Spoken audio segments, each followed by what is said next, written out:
What is a psychic attack? And what are the mechanics of being at the receiving end of one or having the ability to perform one? And are we constantly, in a way, at the behest of psychic intrusion? Perhaps. If we say that we can mold our outer reality using the inside, so we're able to manipulate what's on the outside using the inside.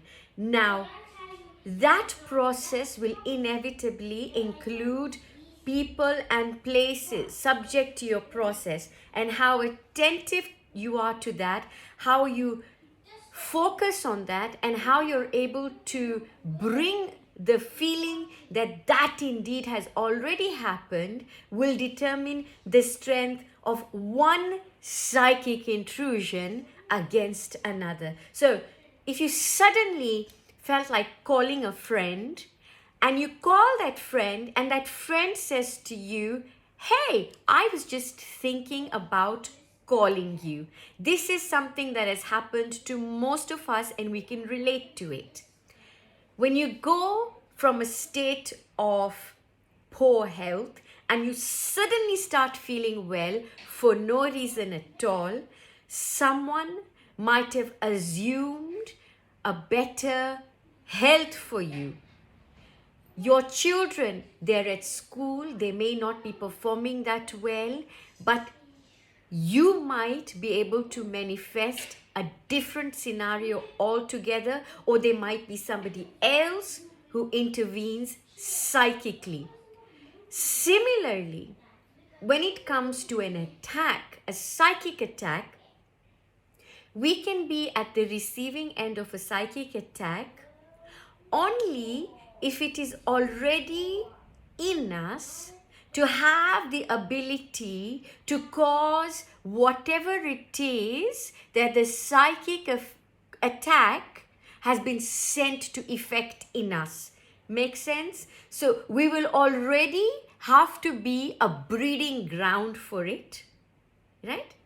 And it could be that we're a breeding ground for it because we are not already convicted of our sense of self in this life. So, when you have people who are easily swayed, easily convinced, easily influenced.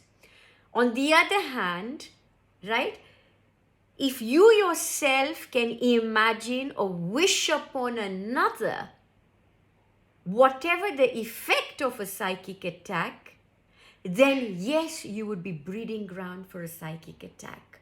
So the key is, and especially when we are now on an awakened path, is as long as we maintain that state of alpha, the state of theta, the state at which no harm can be done, the state at which we cannot imagine, because we won't want to imagine, right? When you're already in a state of ecstasy, you're already blissed out, why would you then ever wish ill upon another? You can't. In that state, you absolutely cannot.